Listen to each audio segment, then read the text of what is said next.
Hello everybody, welcome. Jonathan Feist here at CES 2020 on the show floor, interviewing once again one of our favorite guests, Brendan Schulman, Vice President of Policy and Legal Affairs with DJI. Thank you so much for joining us, Brendan. Thanks for having me again. Great to be here. Indeed. So a whole lot is changing and has changed in the drone industry since we talked last. Is there anything particular standing out for you or for DJI that's making any differences, even just maybe just for the consumer products that are hitting the market? Yeah, well, I guess our latest product is the Mavic Mini, and as you know, that's 249 grams, and the purpose of that really is safety. So if you're flying a drone that weighs that little, authorities around the world have said that's the safest category. In fact, it's so light that we're not worried about people getting hurt, and therefore you don't have to register it. Now, it's still important with that product and all drone products to operate safely, follow the rules of operation, but with respect to registration, in the United States for recreational purposes, you don't need to do that. So it's sort of, at least in one sense, an easier product to use. You can skip yourself that step, but make sure you're still operating safely. Oh, for sure. And I understand for at least our Canadian users, the laws up there are even more generous for the small class of drones. So, yeah. You can operate in a few different ways that you couldn't otherwise without extra authority. Oh, very good. Yep. Very good. So the big buzzword going around right now, obviously, remote ID. Oh, yes. I mean, we knew remote ID was coming, but we're still not sure exactly what form it's going to take. But I know you guys at DJI have spoken of putting ADS-B receivers in upcoming drones. Is ADS-B part of the remote ID moving forward with drones? It is not. And the reason for that is that ADS-B was created for passenger airplanes, traditional airplanes, and it's used to avoid collisions. It was not designed to address the number of drones that might be in the airspace at once. Plus, it could distract the manned aircraft pilots. So the FAA specifically said ADS-B is not the solution for drone remote ID. Understood. Nonetheless, our commitment to it as a receiver will make you as the pilot better aware of manned traffic, that is passenger airplanes in the area, and if those are inbound towards you, you can get out of the way. So that's important. That's still welcome from the FAA. But it's not remote ID because that is a reception of the other traffic around the drone, not the drone sending a signal out. Certainly. Yep. And we can dive into a little bit more about what remote ID is all about, but what is in DJI or your perspectives on remote ID? What have they been up to on this point? Yeah, I mean, this is a complicated topic. I think we talked about it a year ago on this very show, CES show. Look, the idea, you start with the accurate observation that drones raise a lot of concerns. Safety, security, privacy. No question that some of those things are overstated, sensational. We can debate one incident or another, but overall, you can't deny that drones aren't creating a problem here and there. And so the federal agencies in charge of security and safety really want to make sure that people who fly drones can be accountable. Sort of like a license plate. You fly a drone, responsibly, great, that's almost everyone. Occasionally you make a mistake, that's a few people. Maybe a tiny fraction is malicious. We need everyone to identify who they are so that we can make determinations between threats and innocent operations and hold people accountable. And that's a goal we really should all support in the drone community, both manufacturers and also the end users. Now here's the thing. We support it, but to get it done right and to make it useful and comprehensive so that almost all people are participating, so that it actually works for the security purpose, it needs to be cheap. It needs to be easy, right? It needs to be something like a license plate. You stick it on when you buy the car and you never worry about it again, pretty much. And that's where we've seen in the past couple weeks the FAA's proposal for remote ID. And we can get into sort of what's in that proposal, where I think that's going. But understand where we've come from is Congress telling the FAA, figure out remote ID, security agencies being concerned and wanting the FAA, needing the FAA to do this. Also holding up the rules for flight over people and night operations that we all want for expanded commercial operations, because it's perceived that if you're going to fly over a crowd, we really need to identify you. All that's sort of in the mix, and that's really the reason for remote ID and the reason to support it. Certainly, indeed. So remote ID, there's going to be 3 classes of it. The first class essentially being where the drone itself identifies itself. The next one being where you're connected to a smart device, uses the connection to the drone to be able to promote, and the third just being a designated area, like a hobbyist flying field where you can fly safely. Yeah, that's right. So you could almost, that third one is almost like an exception, right? So if there's a community-based organization that successfully applies to set aside a club field, like a model aircraft field, that might be a place where you could use a drone or a model airplane without any ID solution at all. But that could be a very complicated approval process. It's going to be limited. It might not be anywhere near you. So that's really not a solution for anyone who really wants to spend a lot of time flying anything. It's sort of there just to accommodate sort of more traditional modelers who don't want to do anything new. And that's fine, but we really need to look at those other two things you talked about. And that's where the drones are doing remote ID and can do it in one of two ways. There's really only two ways to get identification information, which is like a serial number, basically, down to the ground from the drone. And the first is to connect the drone to the internet and have that information go through the internet to law enforcement authorities or airports or whoever needs it. And the second is a broadcast. Let the drone just broadcast out to the world the ID information, and whoever has the receiver within range of the drone receives it. It's sort of like an electronic broadcast license plate versus a network. The other solution is the network server-based solution where all the information is going through basically cell phone system to a remote ID service provider and eventually to whoever actually wants it, whether it's the public or police or FAA or national security agencies. Certainly. Now, the FAA proposal is to do both of those things, right? Broadcast and network.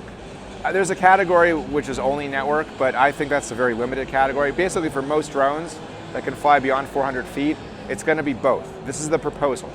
And our concern about that, and we are concerned, I mean, we support remote ID, but this proposal really goes too far because it makes you do it both ways. And what we've shown over the past couple years, and we've done this with DJI Aeroscope, and we did it most recently in Montreal with a demo of the ASTM International standard that's forthcoming, is that you can solve this remote ID challenge with a broadcast. And the benefit of the broadcast is it doesn't cost, like a license plate, it doesn't cost you anything. It's there, it's always on, it's broadcasting. Anyone who really cares and needs that information nearby can get it. It solves the problem of remote ID, and there's no subscription fees or accounts that you have to maintain. So what we really would like to see in this rule, which is not there right now, is the ability to satisfy remote ID using a broadcast solution, which would be Wi-Fi. Wi-Fi broadcast out, almost like an SSID. And you pull out your phone, you can see what Wi-Fi is around here. There's a lot of crazy stuff. Yes. But what's happening? Those routers are broadcasting out SSID. You could do the same thing with a drone. The SSID could be sort of like your serial number. There you go. So that's not going to cost you any money because you don't need a service to do that. All you need is the equipment. So our vision is we got to make that a viable means of satisfying remote ID so that it doesn't cost people ongoing monthly subscription service fees.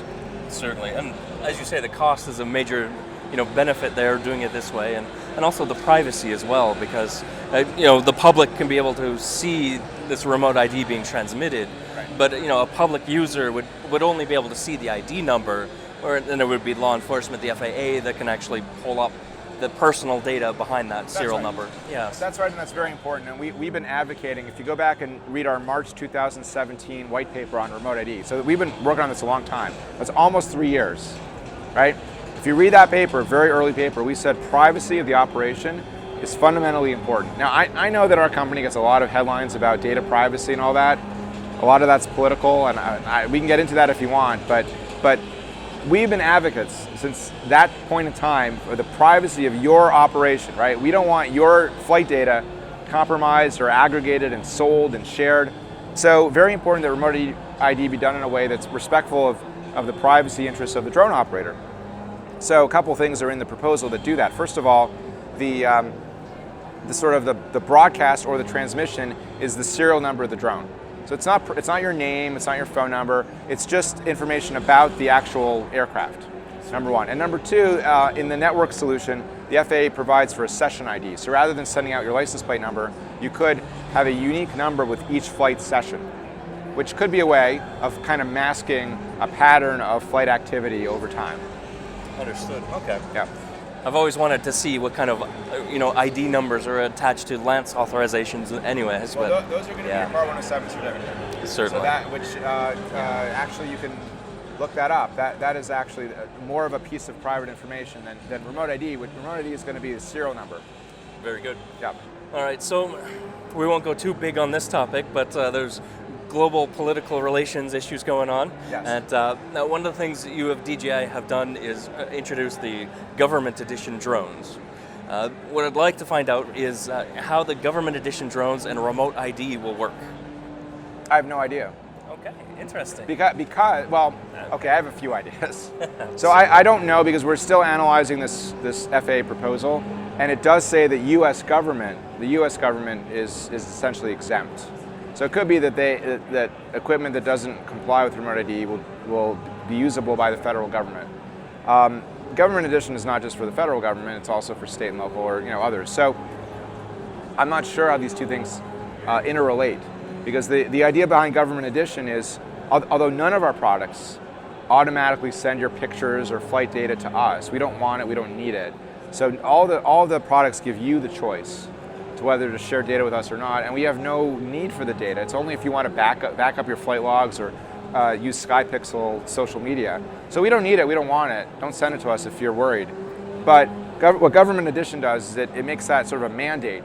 A government employee cannot, even accidentally or maliciously, send us data and violate the agency policy. So Government Edition gives them that added assurance. That's the difference. So how will that work when the rule seems to say you need to connect? And I think maybe broadcast is the answer, because then you've got a drone that does remote ID, but without connecting to the internet, and so no other information other than what's in the ID packet, which is specified by ASTM, can be sent by the drone. That's a pretty good solution. So maybe the answer to your question is that has to be the broadcast solution that we've been talking about. Understood. Yeah. So what's, of course, the FAA and the government and whatnot have put out the comment period for the remote ID, and that's your guys' opportunity to put in a word. We've heard from Brendan, he's saying that the remote ID proposals are not quite what we need. You guys can have a say. Would you explain more? Yeah, this is super important. So all federal agencies are required to obtain public comment before they finalize the regulations, and to respond to each and every comment. And that's really an opportunity. And when I say respond, I mean in some cases they will change the proposal. I'll give you an example. So Part 107, the original Part 107 when proposed said 400 feet maximum altitude. Some people in their comments pointed out that you might need to inspect a 500-foot tower, and you wouldn't be able to do that. So the FAA changed its rule to say you can fly 400 feet above a structure if you're within 400 feet of the top. Okay? So that was a great and important change that was prompted by public comment. Same opportunity here. So what you want to do is, before the deadline, which is March 2nd, find out as much as you can about remote ID. Read it's 300 pages, so it's dense and hard to read through. But I already see communities and associations and Facebook groups talking about what's in there, summarizing it, digesting it, focusing on stuff that matters. Cost, doing things in two different ways, the model aircraft stuff, amateur models being basically banned. And what you want to do is figure out what matters to you. Like, what do I love doing with drones? Is it just having fun? Is it I'm about to start a business, or I just started a business? Figure out how that proposal will impact you. Am I going to have to pay monthly fees? Am I worried about privacy? Just look at where the FAA said we really want input from you on something, and answer that question. And do it in a way that's constructive and thoughtful. So a comment that says, I hate remote ID, don't do it, it's useless, right? Because remote ID really is important, and we all should get behind it, but it has to be done in the right way.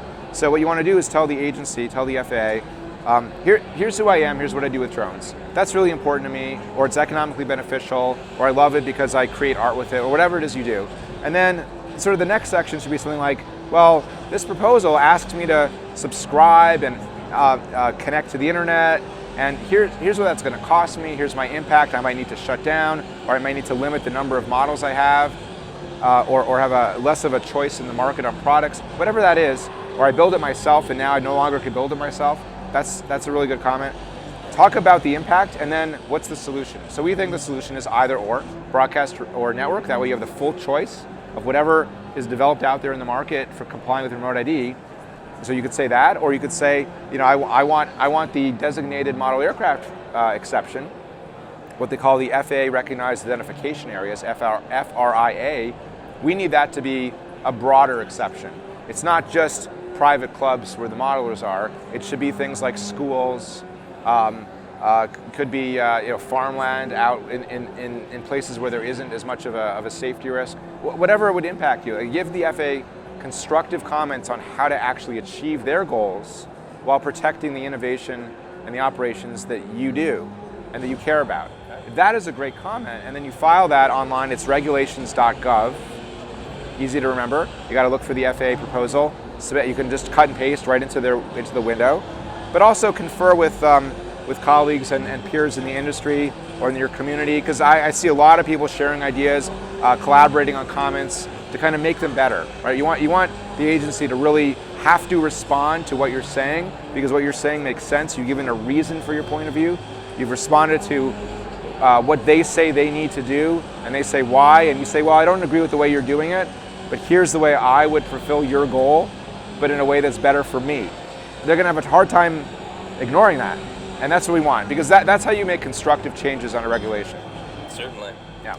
All right, well, we're going to shift gears a little bit, but still on the topic of making constructive changes. Okay. Can folks out there, specifically speaking of hobby pilots or potential hobby pilots, can they reach out to yourselves at DJI or any of the other dozen or so manufacturers and groups that are working on the new licensing?